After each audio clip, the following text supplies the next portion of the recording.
Hey, this is Matt. Welcome to another episode on Unbearable 73. Tonight we review the penultimate episode of From.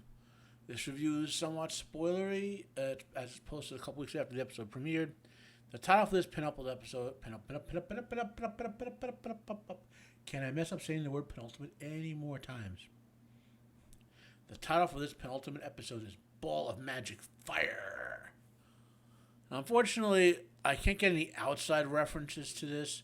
They do mention something in the show, which I'm not sure if that's a real thing or something they made up for the show, but you'll have to determine that yourself. Production, same high quality as usual. Right? So, what's our opening scenes? We open following up with the dream cicada death that we saw at the end of the last episode, with Reggie staggering out of the house.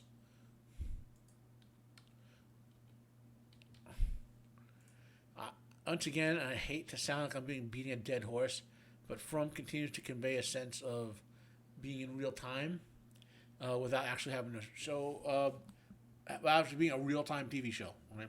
You know, that phrase, like beating a dead horse, probably would make a great episode title for one of From's episodes. It's probably one of the better supernatural horror deaths I've seen since Supernatural went off the air. And that's the image I have up there, which is used as my thumbnail for this.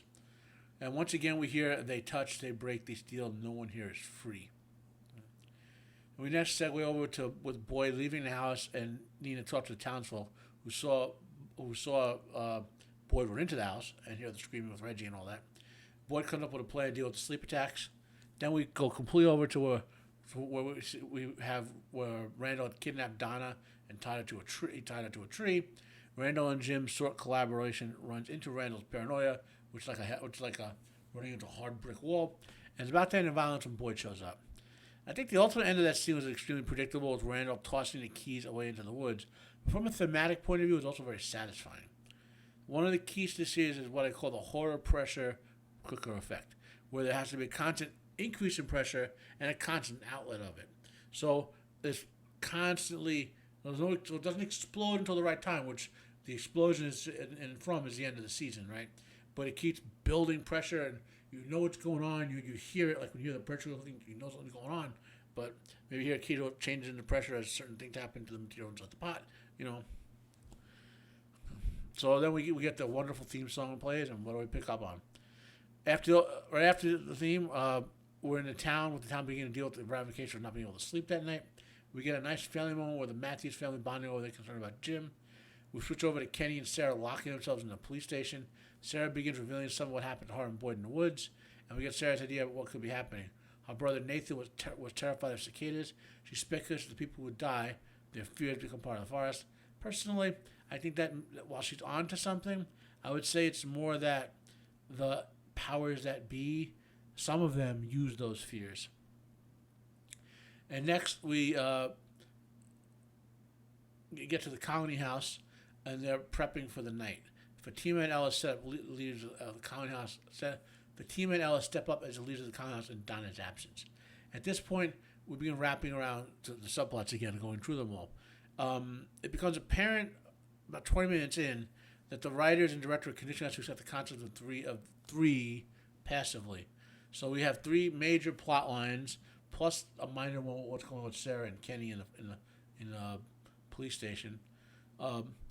Although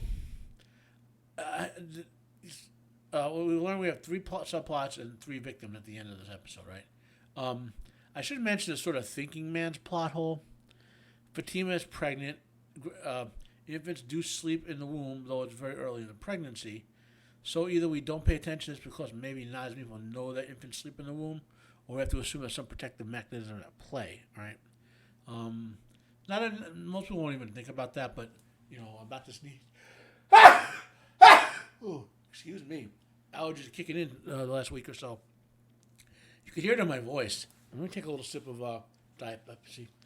Pepsi Cola, I'm always looking for that Pepsi sponsorship. It's just to be some free Pepsi every month, and I'd be happy.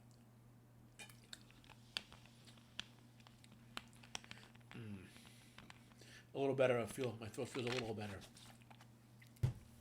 In the van, they get surrounded and the music box plays, right? The same music box we've been seeing all season with the ballerina. What happens next reminds me a lot of the Fellowship of the Ring, the movie. When the Fellowship was surrounded by the vast horde of orcs who could rip them apart, but all the orcs fled because the Balrog was coming. Don't get me wrong, the scene's mechanics are different, but the mood's the same, of a greater predator swimming into the waters, which the lesser predators don't want to interfere with. That's basically the scene. We're talking about the scene where they're in the flipped on its side RV, where Randall, Donna, Boyd, and Jim are. Now, near the end of that scene, when Boyd's wife first appeared, my thoughts coalesced around the town being something like the hotel in Stephen King's novel, The Shining. Most of you, if you have not read the novel, are more familiar with the really good 1980 movie starring Jack Nicholson and Shelley Duvall, but which was a really, really bad adaptation, which King hates, by the way. If you want to see a far better adaptation, there was a TV series adaptation in the late 90s. In the novel, the hotel is a sort of spiritual trap, absorbing the spirits of those who it drives crazy and kills there. The town of From is beginning to feel like that. Though it could just be that the showrunners have The Shining as part of their influences. So victim number 1 of the 3 is claimed by the cicadas. It's Randall. Couldn't happen to a nicer guy, right? And here comes Tilly, who I've mentioned a few times before, in a small scene kicking off a sequence of events that move the meta plot along. She reveals Fatima's pregnancy to Elgin in a casual conversation. That leads to Elgin remembering the dream. Mind you, Tilly, no one ever told Tilly that Fatima was pregnant. She claimed that she's been around so long she could know. Now, there's a degree of truth to this. I know it's not crazy, but my old Italian aunts would explain to me that they would know all the time when a woman was pregnant, but they'd know she's pregnant, sometimes like 2 or 3 months in. And I was sitting there with Aunt Lizzie and Aunt Gom and someone else. It was Aunt Lizzie and Aunt Gom. I had to be like 10 or 12 years old. And they were explaining the hips, Matt. You look at their hips. Like, when a woman starts to become pregnant, her body starts to change a little bit. The angle on her hips changes. So if you know what the angle is before, and you see a change in it, it means she said, and then the other one is, don't think it's about how getting fat, because the being fat will keep the hips the same. These 2 old women had a very serious conversation with me about this. It says when the angle changes, that's when they're pregnant. Okay? So I guess there's a degree of truth to that women or people in general, maybe the OB doctors, women, they can kind of see it. I can't, but then again, the actress might not really be pregnant, So, how do I put this? So anyway, it's possible what Tilly said is true, that she could have figured out on her own, but I'm very suspicious about Tilly, okay? So right after, her telling Elgin that Fatima was pregnant, it triggers Elgin to remember his dream fully. Right after Elgin's memory and Jim return with Boyd and Donna, coincidentally, right, we get to victim number 2, Marielle, who's Harold Perrineau continues to nail it as Boyd, the town leader, strong in every way that is needed. Christie's about to lose it because Marielle has basically been taken by the dream monster, or whatever you want to call it, and he pulls her back from the edge. He says a very powerful bit of dialogue. He does it very well. Like, Marielle doesn't need you, the crazy spouse. I'm paraphrasing. She needs a doctor. She needs a doctor right now. Calm down and help her be the doctor. And then that's when they get to the next scene where we learn about Elgin's dream. So Elgin's dream had the nursery rhyme, and what he says is, "Here they come for 3 unless you stop the melody." And this is the correct moment, thank you, Tilly, in my opinion, to at least Bhakta, who is the bus driver, recognized the short nursery rhyme as something her grandmother used to sing to her. They come, they touch, they break, they steal, no one here is free. Here they come for 3 unless you stop the melody. And that's as I have not, we the fandom have researched that, and we cannot find it to be a real world nursery rhyme, so it's possibly something for the show. And in plot number 3, Julie becomes cicada victim number 3, right? So now some thoughts here. So first, a historic and cultural note. Nursery rhymes are quite often something that evolves from a tragedy or a historic event that turns into an easy way to warn children about danger or for them to remember it. Perhaps the most well-known nursery rhyme, Ring Around the Rosie, is about the Black Plague in Europe in the 1600s. The title, for example, is about the sticky rash that forms around the infected wound of those suffering the plague. Right?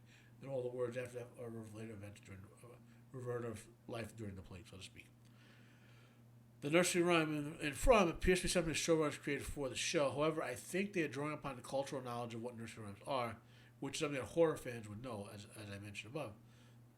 This adds a lot of tension to something entirely made up without them having to do much work in that regard. As the penultimate episode goes, Ball and Magic Fire is excellent and is so far the best episode of the season, possibly the best episode of the series. I love the structure of the subplots being divided into three, and this leading to our three victims. I remember in last season's penultimate episode, I was worried about where the show was going to go the way of Lost and X-Files, where they had a lot of mythology planted with either no answers or resolutions, or worse, a resolution that felt like total garbage. I feel the exact opposite of this now. One more thing. The thumbnail I chose for this episode visually reminds me of The Exorcist and Regan lying in the bed being possessed. And it's clearly another wide use for a visual callback, maybe a bit of an homage. Onward to the final episode. This episode was a 10 out of 10. Thanks for watching my video. Smash the like button if you liked it. Hit a dislike and comment down below if you have any problems with the video, any suggestions, and so forth. If you have any questions about it. Please share the video if you find it worthwhile. I'm Matt. This has been another episode of Unbearable 73. Have a nice day, and I am out of here.